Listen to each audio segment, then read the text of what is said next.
आप सभी को मोमोज बनाना झंझट लगता है तो जो तरीका आज मैं आप सभी के लिए लेके आई हूँ, मोमोज बनाने का ये तरीका आप सभी को मुझे यकीन है बहुत पसंद आएगा। तो आज का वेज मोमोज हम बिल्कुल होटल स्टाइल और आसान तरीके से बनाने वाले हैं। तो चलिए फिर देर किस बात की, रेसिपी शुरू करते हैं। उससे पहले आप सभी को मेरा प्यार भरा नमस्कार, जय महाकाल गाइस। स्वागत है शशिश तड़का किचन में। चलिए रेसिपी आज की शुरू करते हैं। सबसे पहले यहाँ पर मैंने 2 कप मैदा ले लिया है और उसमें थोड़ा सा आधा चम्मच के जितना मैंने नमक डाला है। नमक को अच्छे से मिक्स कर लेना है और नॉर्मल पानी मैंने ले लिया है। थोड़ा थोड़ा पानी डालते हुए इसका सख्त डो तैयार कर लेना है। अब यहाँ पर एक ज़रूरी बात, मोमोज का डो जो है सख्त लगता है तो इस बात का ध्यान रखिएगा। और खूब अच्छे से पहले इसको हम मसल लेंगे। थोड़ा सा हम 5-6 बार इस तरीके से पटक लेंगे ताकि इसमें लोच आ जाए, यानी लचीलापन आ जाए। और इस तरीके से हम इकट्ठा करके थोड़ा सा ऊपर से ऑयल लगाते हुए इसे रख देंगे। तो इसे साइड में रखते हैं 10 से 15 मिनट। जब तक डो सेट हो रहा है तब तक यहाँ पर एक शिमला मिर्च ले लिया है और 3 गाजर मैंने लिया है। यहाँ पर एक पत्ता गोभी को रफली चॉप करके लिया है। सोयाबीन को पहले ही पानी में भिगो दिया था 15 से 20 मिनट पहले ही, और पानी सारा निकाल लिया है। अच्छे से निचोड़ करके लिया है। सभी चीज़ों को हमें ग्राइंडर में डाल करके ग्राइंड कर लेना है। कुछ इस तरीके से देखिए, पत्ता गोभी, शिमला मिर्च, गाजर सभी को मैंने ग्राइंड कर लिया है और सोयाबीन को भी ग्राइंड कर लिया है। ऑन ऑफ करते हुए इस तरीके से ग्राइंड कर लिया है। काम हमारा जल्दी हो गया है, फटाफट हो गया है। और अगर आप चाहे तो इसे चॉपर में भी चॉप कर सकते हैं। चॉपर में चॉप करेंगे तो बाद में हमें नमक मिलाना पड़ेगा। नमक मिला के 5 मिनट के लिए रखना पड़ेगा। ग्राइंडर में इस तरीके से दरदरा आप ग्राइंड करेंगे ऑन ऑफ करते हुए तो आपको नमक डालने की ज़रूरत नहीं पड़ेगी। और जो इससे पानी निकलेगा उसे पानी को फेंकना नहीं है, उसे फ्रिज में रख दीजिए। सूप बनाने में, दाल बनाने में, पराठे बनाने में इस्तेमाल कर सकते हैं। तो देखिए, बिना नमक डाले ही मैंने हाथों से अच्छे से खूब पानी इसका निचोड़ लिया है। अब हमें क्या करना है, थोड़ा सा सब्जियों को भून करके लेना है। उसके लिए मैंने गैस ऑन करके कढ़ाई रख दिया है।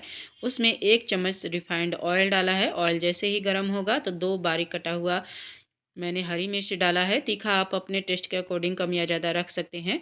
1 चम्मच दरदरा कुटा हुआ अदरक लहसुन डालना है। आप सब चाहे तो बारीक काट करके भी डाल सकते हैं। और उसके बाद मैंने 2 प्याज को बारीक काट करके रखा था, वो डाल दिया है। सभी चीज़ों को अच्छे से भूनना है, यानी हल्का सुनहरा होने तक सौते करना है। उसके बाद अब मैंने थोड़ा सा इसमें बारीक कटा हुआ लहसुन के पत्ते डाल दिए हैं। इस वक्त सीजन है तो बहुत हरे हरे अच्छे मिल रहे हैं, तो आप बारीक काट करके इसमें डाल दीजिए। डाल करके कुछ देर के लिए भून लिया है। उसके बाद ग्राइंड किया हुआ सोया चंक्स डाल देना है और अच्छे से करेंगे मिक्स। अब इसी के साथ साथ हम डाल देंगे वेजिटेबल, यानी जो भी हमने पानी निचोड़ के रखा था, पत्ता गोभी, गाजर, शिमला मिर्च, उन सभी को डाल देना है और 5 मिनट के लिए भून लेना है लो टू मीडियम फ्लेम पर। 1 चम्मच मैंने यहाँ काश्मीरी लाल मिर्च पाउडर डाल दिया है और 1 चम्मच फ्रेश कुटी हुई काली मिर्च पाउडर डाल देना है। और 2 चम्मच मैंने इसमें विनेगर डाला है। 1 चम्मच सोया सॉस डाल देंगे। नमक स्वाद के अनुसार डाल देना है और आधा छोटा चम्मच के जितना गरम मसाला डाल देंगे। तो इन सभी चीज़ों को डाल करके अच्छे से हमें मिलाना है यहाँ पर। अगर आप सब चाहे तो इसमें कलर के लिए हल्दी भी इस्तेमाल कर सकते हैं, मैंने नहीं डाला है। थोड़ा सा तीखा मुझे कम लग रहा था तो इसमें लाल मिर्च पाउडर मैंने डाल दिया है, यानी तीखी वाली लाल मिर्च पाउडर डाल दिया है और अच्छे से 5 मिनट के लिए भून लिया है चलाते हुए। तो देखिए, वेजिटेबल भून गई है। इसे एक थाली में निकाल देंगे, ठंडा होने के लिए छोड़ देना है। अब यहाँ पर डो जो है हमने मैदे का लगा के रखा था, वो सेट हो गया है। तो इसे अच्छे से एक बार नीट कर लेंगे, यानी मसल लेंगे। और सूखा आटा लगाते हुए एक बड़ी सी लोई पराठे की जितना तोड़ लेंगे और बड़ी सी रोटी हमें बना करके तैयार करना है। तो बड़ी सी पतली सी रोटी मैंने तैयार कर ली है। एक एक चम्मच अब मिक्स लेंगे अपना मोमोज का और थोड़ी थोड़ी दूर पर इस तरीके से रख लेना है रोटी पर। और इस तरीके से हमें रख लेना है। उसके बाद एक छोटी कटोरी लेना है, या कोई कटर भी आप इस्तेमाल कर सकते हैं। इस तरीके का कटोरी सभी के घरों में होता है, तो कटोरी आप सेट कर लीजिए। और इस तरीके से थोड़ी थोड़ी दूर पर जहाँ जहाँ हमने मिक्स रखा है कट लगा लेना है। इस तरीके से बड़ी सी रोटी बना कर के तैयार करने में हमें आसानी होती है और झटपट 5-6 एक साथ ही बन कर के तैयार हो जाते हैं। ज़्यादा हमें झंझट नहीं करना पड़ता है। अगर आपका कोई हेल्प करने वाला है तो उससे हेल्प ले लीजिए और उससे बड़ी सी रोटी बनवा लीजिए। आप इस तरीके से आप एक-एक बनाते जाइए एक साइड। इस तरीके से आपके मोमोज़ झटपट बन कर के तैयार हो जाएँगे। तो देखिए इस तरीके से एक हम उठाएँगे और थोड़ी-थोड़ी दूर पर प्लेट लगाएँगे। वैसे तो मुझे मोमोज़ बनाना आता नहीं है, मैं कोई शेफ़ वग़ैरह नहीं हूँ। तो इस तरीके से आप तैयार कर लीजिए, देखिए प्लेट बना कर के तैयार कर लीजिए। तो इस तरीके से थोड़े-थोड़े दूर पर आप प्लेट बना लीजिए, आपके अच्छे मोमोज़ बन कर के तैयार हो जाएँगे।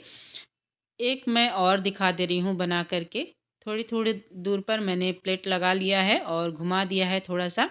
अभी थोड़ी मेरी हैबिट नहीं है यानी प्रैक्टिस नहीं है।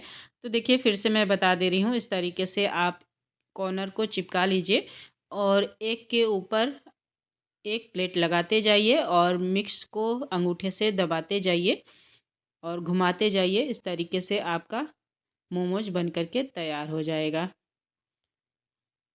तो आप इस तरीके से बना लीजिए। तो सभी मोमोज़ मैं इसी तरीके से बना लूँगी। एक सिंपल तरीके से मैं मोमोज़ बनाना बता दे रही हूँ। इस तरीके से आप दबा दीजिए, अच्छे से चिपका लीजिए यानी गोझिए का शेप दे दीजिए और उसके बाद दोनों कॉर्नर को इस तरीके से मिला दीजिए। तो एक डिज़ाइन का आपका इस तरीके से मोमोज़ बन कर के तैयार हो जाएगा। इसी तरीके से बाकी मोमोज़ भी हम बना कर के तैयार कर लेंगे।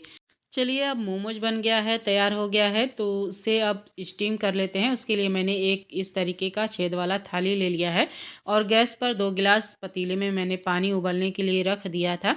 पानी में उबाल आने लगा है, भाप अच्छी क्वांटिटी में बन रहा है तो इस टाइम अब थाली को इसके ऊपर रखेंगे और थाली पे पहले आप ऑयल लगा लीजिए अच्छे से। उसके बाद मोमोज़ को थोड़ी-थोड़ी दूर पर सेट कर दीजिए। अब इसे 15 मिनट के लिए स्टीम होने दीजिए, 15 या 20 मिनट के लिए, इससे ज़्यादा पकने में टाइम नहीं लगता है यानी 15 से 20 मिनट में मोमोज़ बन कर के तैयार हो जाता है। तो देखिए ढक दिया था और 20 मिनट में मोमोज़ बन कर के तैयार हो गया है। तो चलिए इसे एक थाली में हम निकाल लेते हैं। तो इस तरीके से एक-एक मोमोज़ को हम इस तरीके से थाली में निकाल लेंगे और इसी तरीके से बाकी मोमोज़ को भी हम स्टीम कर लेंगे।